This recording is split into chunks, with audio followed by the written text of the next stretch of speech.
तो चलिए अब बात करते हैं मेष राशि वालों की। मेष राशि की महिलाएं हरियाली तीज पर कैसे करें श्रृंगार और पूजा, आइए जानते हैं पंडित जी से।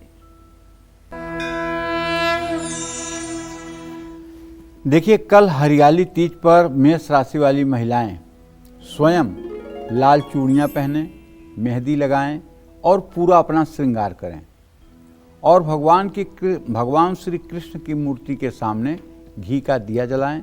माँ पार्वती को श्रृंगार की सारी सामग्री अर्पित करें।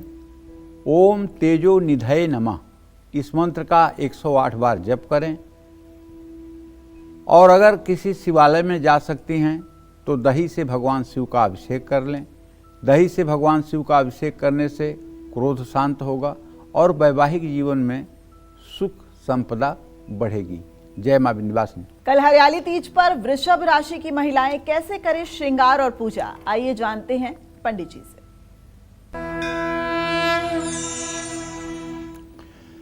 कल हरियाली तीज पर वृषभ राशि की जो महिलाएं हैं उन्हें कम से कम पैरों में चांदी का पायल और हो सके तो रेशमी साड़ी या रेशमी सूट पहनना चाहिए, अपना श्रृंगार करना चाहिए और पूरी तन्मयता के साथ भगवान कृष्ण की पूजा उपासना करनी चाहिए। पूजा उपासना का मतलब है भगवान कृष्ण का दक्षिणावर्ती शंख में जल, दूध, गन्ने का रस, शहद, दही, घी डालकर दक्षिणावर्ती शंख से पुरुष सूक्त के मंत्र को चला लीजिएगा। YouTube में चल जाएगा पुरुष सूक्त का मंत्र। ओम सहस्रशीर्षा पुरुषः सहस्राक्षः सहस्रपात् स भूमि ग्वं सर्वतः स्पृत्वा ततिष्ठ दशांगुलम पुरुषः या वेद सर्व यद्भूतं यच्च भाव्यम उतामृत शेषानो जदनेन्नातिरोहति एतावानस्य महिमातो जायास्य अधिपुरुषः सहजातो अत्यरिच्य तपश्चात् भूमिमथो पुरः। इस तरह से अगर आप अपने YouTube में पुरुष सूक्तम चालू कर लेंगे तो वो 16 मंत्र बोल देगा और आप भगवान कृष्ण की विधिवत 16 उपचारों से पूजन करें। और हाँ, ध्यान रखें जो भी भोग प्रसाद भगवान को अर्पित करें उसमें तुलसी का पत्ता जरूर अर्पित करें। और इसी तरह से माँ पार्वती की पूजा विधिवत करें, लेकिन सिंदूर महिलाओं को चाहिए कि माँ को जरूर अर्पित करें और सिंदूर पीला वाला अर्पित करें, लाल वाला नहीं। और जितना हो सके ओम मंगलाय नमः इस मंत्र का जप करें। चीनी पानी में मिलाकर भगवान भोलेनाथ का अभिषेक करें। शिव पुराण के अनुसार मीठे जल से अभिषेक करने से वैवाहिक जीवन में सुख शांति आती है। जय मां विंध्यवासिनी है, क्योंकि महिलाओं को श्रृंगार में देख करके माँ पार्वती की खुशी का ठिकाना नहीं रहता। ये बात आप अच्छी तरह से जान लीजिए। जिस तरह से अपने बेटी को खुश और प्रसन्न देख करके माँ गदगद हो जाती है, उसी तरह से जगत जननी जगदम्बा माँ पार्वती महिलाओं को सजी धजी देख करके एकदम खुशी से प्रफुल्लित हो जाती हैं।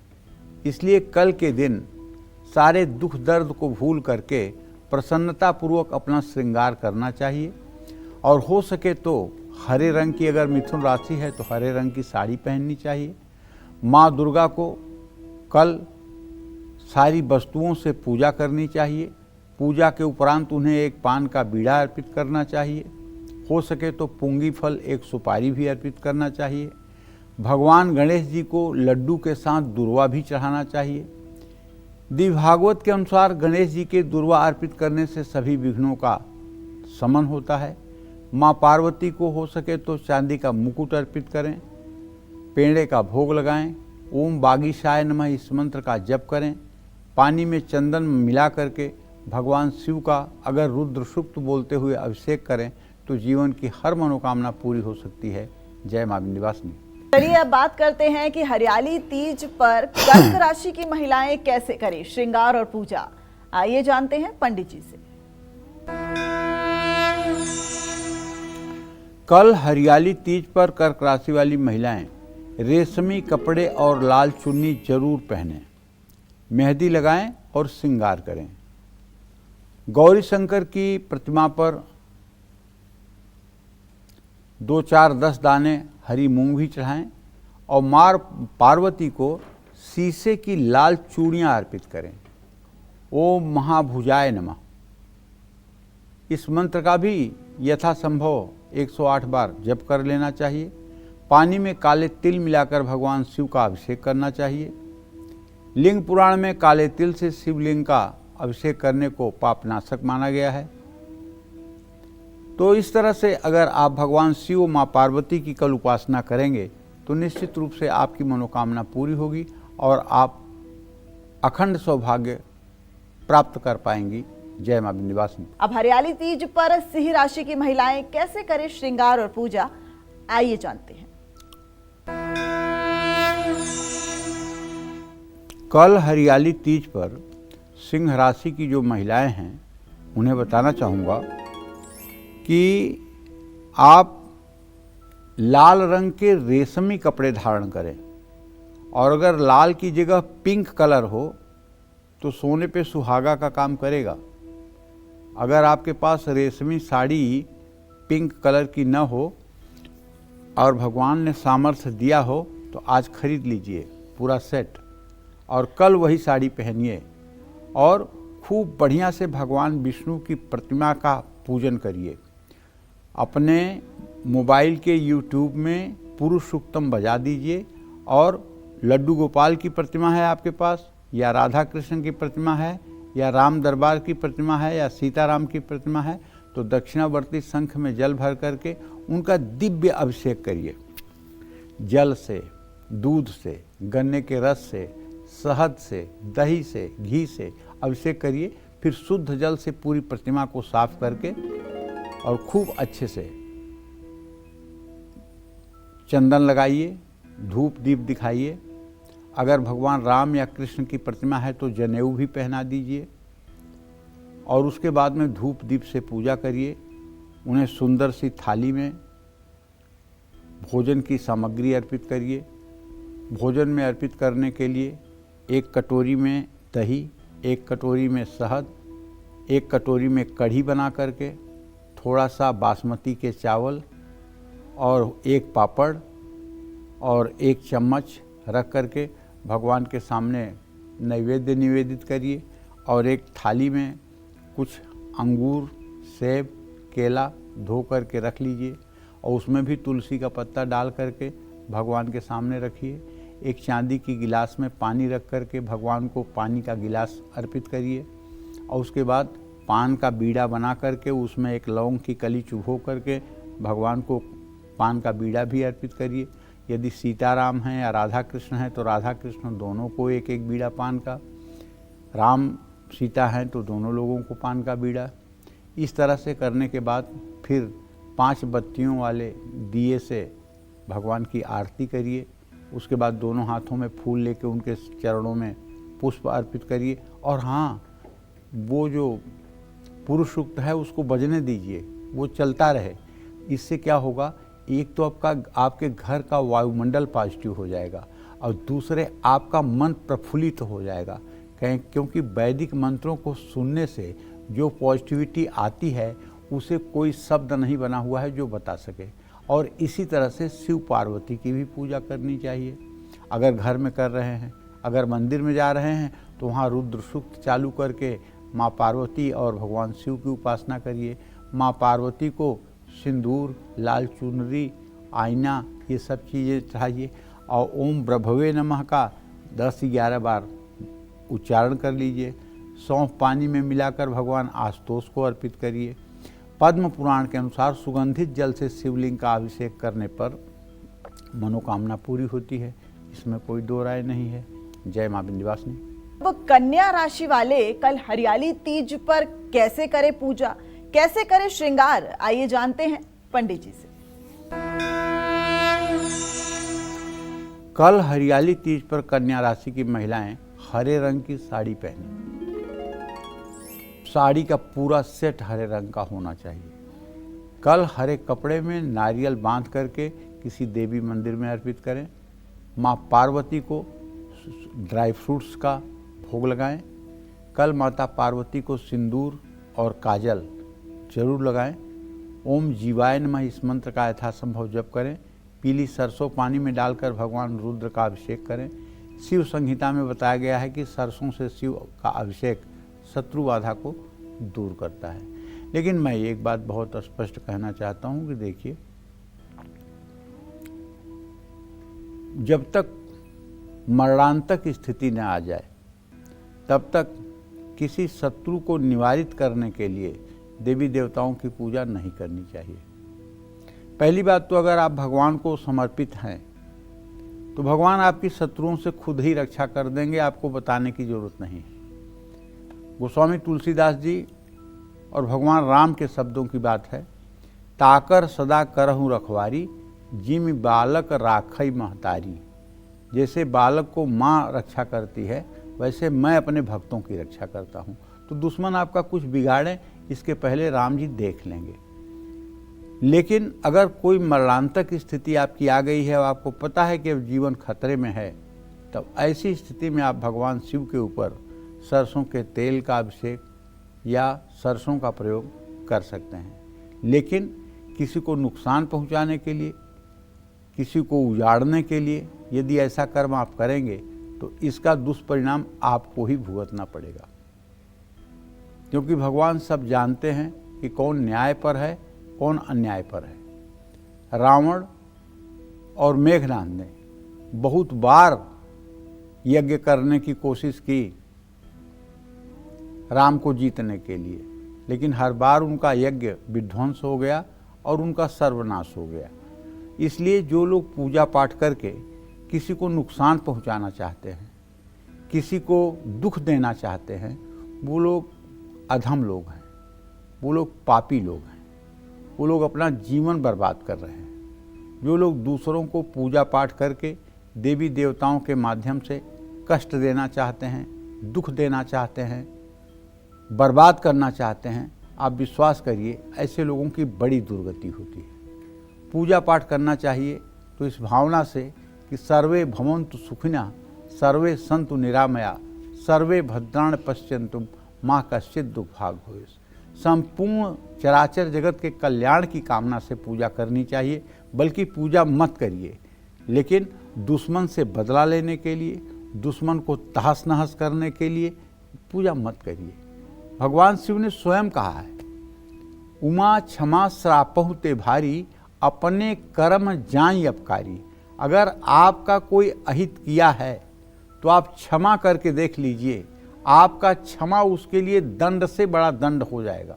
ये भगवान शिव के शब्द हैं, उमा क्षमा श्रापहु से भारी, अपने कर्म जाहि अपकारी।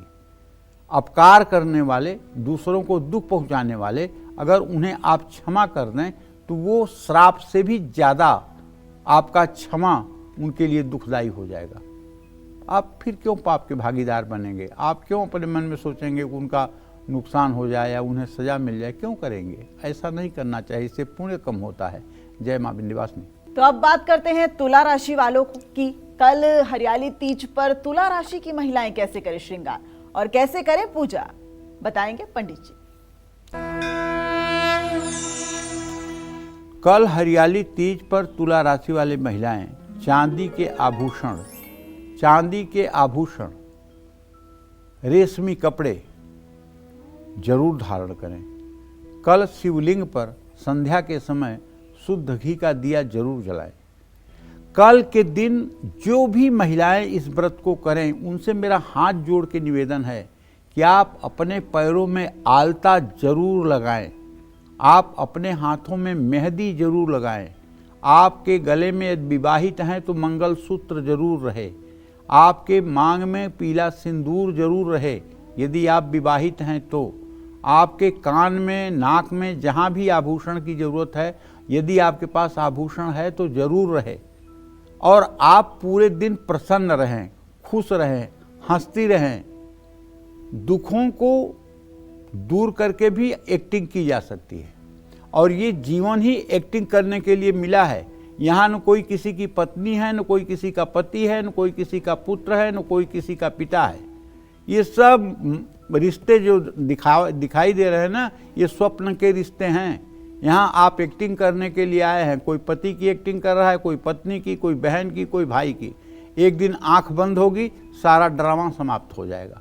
तो इसलिए अगर एक्टिंग करना है तो जरा कल खुश रहने वाली एक्टिंग करिए, मुस्कुराते रहिए, हंसते रहिए, प्रसन्न रहिए। कोई ये ना पता पाए कि अरे इसके घर में तो तनाव है, इसकी सास इसको तकलीफ देती है, इसकी नंदें इसे परेशान करती हैं, इसका पति इसे नहीं मानता है। नहीं, आपके चेहरे से किसी को पता नहीं चलना चाहिए कि आपने कितने जहर को पिया है या कितना जहर पी करके आप घूम रही हैं। किसी को पता अगर चल गया तो आप हार गई, आपका स्वांग बिगड़ गया। पता नहीं चलनी चाहिए और पूछने पर आपको कुछ चर्चा नहीं करनी चाहिए। उससे कोई बांट नहीं लेगा, बल्कि आपको बेचारी की श्रेणी में डाल देगा। अरे बेचारी, अरे बेचारी, तो लोगों की निगाह में आप गिर जाओगी। और आपकी तुला राशि है तो ओम भूम पुत्राय नमः का पाठ कर लीजिए। बेलपत्र पानी में मिलाकर गौरी शंकर का अभिषेक करिए। रुद्र सूक्त जरूर चालू करिए अपने मोबाइल में। और शिव महापुराण में कहा गया है कि बेलपत्र को सर्वोत्तम फल देने वाला कहा गया है। अगर कल कोई महिला 1000 बेलपत्र और उस पर राम राम लिख करके और शिवालय में जाकर, अगर कोई कुंवारी लड़की ये उपाय करके देख ले, मैं गारंटी के साथ कहता हूँ, कुंवारी लड़की कोई 1000 बेलपत्र पर राम राम लिख के अष्टगंध से, चमेली के कलम से, और शिव मंदिर में एक एक बेलपत्र ओम नमः शिवाय करते हुए अर्पित कर दे, तो उसका 1 साल में कामदेव और भगवान विष्णु की तरह वर से विवाह हो जाएगा। क्योंकि भगवान शिव की ये सामर्थ्य है। भगवान शिव मनचाही चीज़ों को दे सकते हैं और ये बहुत बड़ा महात्मा है। 1000 बेलपत्र शिव पर अर्पित करना, शिवलिंग पर अर्पित करना, ये अपने आप में बहुत बड़ी चीज़ है। करके देखिएगा और परिणाम देखिएगा। जय मां विंध्यवासिनी। और अब हरियाली तीज पर वृश्चिक राशि की महिलाएं कैसे करें श्रृंगार और पूजा, आइए जानते हैं पंडित जी से। कल हरियाली तीज पर वृश्चिक राशि की जो महिलाएं हैं उन्हें चाहिए, अब मैं क्या बताऊं कैसे श्रृंगार करोगी। श्रृंगार आपसे ज्यादा कौन करना जानता है। पूरे तन्मय होकर श्रृंगार करो, बस छोटे शब्दों में कह रहा हूं। लाल चूड़ियां पहन लो, मेहंदी लगा लो, आलता लगा लो, पूरा श्रृंगार कर लो। और जैसे जैसे माता का श्रृंगार कर सकती हो, मां पार्वती को वैसे श्रृंगार करो। और ये मत समझो कि ये पत्थर की मूर्ति है, ये समझो ये मेरी मां पार्वती है। ये भाव नहीं आना चाहिए कि पत्थर की मूर्ति की मैं पूजा कर रही हूं। भाव ये हो कि सच्ची में मां पार्वती मेरे सामने है। और ओम मही प्रियाय नमः इस मंत्र का भी उच्चारण करते रहिए। और अगर शिवालय जा रही हो तो दूध से, गाय के दूध से शिव परिवार का अभिषेक कर दीजिए। गरुड़ पुराण में दूध से शिवलिंग का अभिषेक करने का बहुत महत्व बताया गया है। इससे बहुत कल्याण होता है। कैसा भी बंध्यादोष हो किसी महिला में या किसी पुरुष में निसंतान योग हो, अगर ऐसा पुरुष नित्य अपने घर में एक पारे का या नर्मदेश्वर शिवलिंग रख करके और रुद्र सूक्त चालू करके नित्य गाय के दूध से भगवान शिव का 16 महीने तक अनवरत अगर अभिषेक करना शुरू कर दे, तो आप कहीं मुझसे ताम्रपत्र पर लिखवा लीजिए कि उसे निश्चित रूप से चिरंजीवी दीर्घायु संतान की प्राप्ति होगी। दुनिया की कोई ताकत नहीं रोक सकती। मंत्र महामणि विषय ब्याल के, मेटत कठिन कुअंक भाल के। भगवान शिव का वो सामर्थ्य है कि वो अपने भक्तों को कुछ भी दे सकते हैं, लिखे को बदल सकते हैं, संविधान में बिना किसी बहुमत के वो संशोधन कर सकते हैं। इसलिए यदि संतान भाव आपका कमजोर है तो आप अपने घर में पारद या नर्मदेश्वर शिवलिंग रख करके नित्य गाय के दूध से, गाय चांदी की श्रृंगी से रुद्र सूक्त चालू करके अभिषेक करना शुरू करिए और विधि पूर्वक शिवलिंग की पूजा करिए। देखिए परिणाम आपको दिखाई देगा। जय मां विंध्यवासिनी। कल हरियाली तीज पर धनु राशि की महिलाएं कैसे करें श्रृंगार और पूजा, आइए जानते हैं पंडित जी से। देखिए धनु राशि की महिलाओं को भी कहना चाहूँगा, खूब बढ़िया पीली रेशमी साड़ी पहन करके और एकदम प्रसन्न मुद्रा में भगवान की पूजा उपासना करिए, अपना श्रृंगार कर लीजिए, माँ पार्वती का श्रृंगार करिए, सोने की कम से कम अगर कुछ आभूषण हो सकता है तो उससे माता का श्रृंगार करिए। नहीं सोना है तो मानसिक रूप से मन में सोचो कि मैं माँ को नथिया पहना रही हूँ सोने की, माँ के दोनों हाथों में सोने के कंगन पहना रही हूँ, माँ के कमर में सोने की करधनी बांध रही हूँ, माँ के दोनों पैरों में पायल बांध रही हूँ, माँ के दोनों कानों में कुंडल डाल रही हूँ। मन में सोचो ना, मन की दरिद्र क्यों बन रही हो? मन में ही सोचने से वो आपका आभूषण चढ़ा हुआ मान लिया जाएगा। और ओम सोम सोमाय नमः मंत्र जपते रहो। और हो सके तो पिघले हुए घी से जब ठंडा हो जाए तो भगवान शिव का अभिषेक कर दीजिए रुद्र सूक्त बजा के। और अग्नि पुराण में घी से शिव का अभिषेक करने से दीर्घायु और आरोग्यदाता कहा गया है। तो किसी जरूरतमंद व्यक्ति को हरा कपड़ा भी दान कर दीजिए, इससे भी आपकी मनोकामना पूरी हो जाएगी। जय मां विंध्यवासिनी। चलिए अब जल्दी से बात कर लेते हैं मकर राशि वालों की। कल हरियाली तीज पर मकर राशि की महिलाएं और बहनें कैसे करें श्रृंगार और पूजा, आइए जानते हैं पंडित जी से। कल हरियाली तीज पर अगर मकर राशि की महिलाएं या कुंवारी कन्याएं व्रत करना चाहती हैं तो नीले या बैगनी रंग की साड़ी पहनिए आप, और खूब बढ़िया से अपना श्रृंगार कर लीजिएगा। अब ये नहीं कि किसी राशि में मैं नहीं बोल रहा हूँ तो उस राशि वाले को श्रृंगार ही नहीं करना है। अरे मुंह है, हो सकता है ना बोल पा रहा हूँ, तो सबको श्रृंगार करना है, सारी राशि वालों को। और नीले फूल की माला अगर मिल जाए तो माँ पार्वती को चढ़ाइए और ओम गंगाधराय नमः इस मंत्र का जप करते रहिए। पानी में थोड़ा सा चावल और काला तिल मिला करके भगवान भोलेनाथ को अर्पित कीजिए। कल आप विष्णु मंदिर में जा कर के और भगवान श्री हरि विष्णु की विधिवत पूजा उपासना करिए। हरी सब्जी मंदिर में दान करिए, ये आपके लिए स्वास्थ्यवर्धक और शुभ माना गया है। जय मां विंध्यवासिनी। कल हरियाली तीज पर कुंभ राशि की महिलाएं कैसे करें श्रृंगार और पूजा, आइए जानते हैं पंडित जी से। कल हरियाली तीज पर कुंभ राशि की महिलाओं को चाहिए कि सज धज कर माँ गौरी की ऐसी पूजा करें कि एकदम हृदय बाग बाग हो जाए। और भगवान शिव को धतूरा, मंदार के फूल और कमल के फूल, भस्म विभूति, रुद्राक्ष माला अर्पित करें। और जितना हो सके पूरे दिन ओम नमः शिवाय का जप करें और भोलेनाथ का जल में गुड़ मिला करके अभिषेक करें। कल भगवान गणेश की प्रतिमा पर मिश्री चढ़ाएं, मिश्री चढ़ाने से संतान सुख की प्राप्ति होती है। जय मां विंध्यवासिनी। और अब बारी मीन राशि वालों की। तो कल हरियाली तीज पर मीन राशि की महिलाएं कैसे करें श्रृंगार और पूजा, आइए जानते हैं पंडित जी से।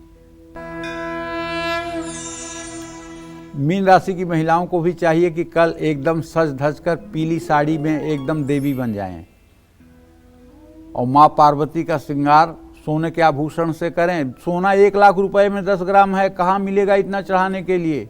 मन में सोचो कि माँ के कानों में दिव्य कुंडल, माँ के कानों में दिव्य कुंडल, माँ के कानों में कुंडल पहनाने के बाद दोनों हाथों में कंकन, जल्दी जल्दी सारे गहने पहना दो माता को। और उसके बाद तब माता की छवि विलोकित करो, उनके आंखों में काजल मानसिक रूप से लगा दो, एक आईना माँ को दिखा दो, ये सब चीज़ें। और ओम सोम सोमाय नमः का मंत्र जपते रहो। पानी में इलायची मिलाकर भगवान शिव का अभिषेक कर दो।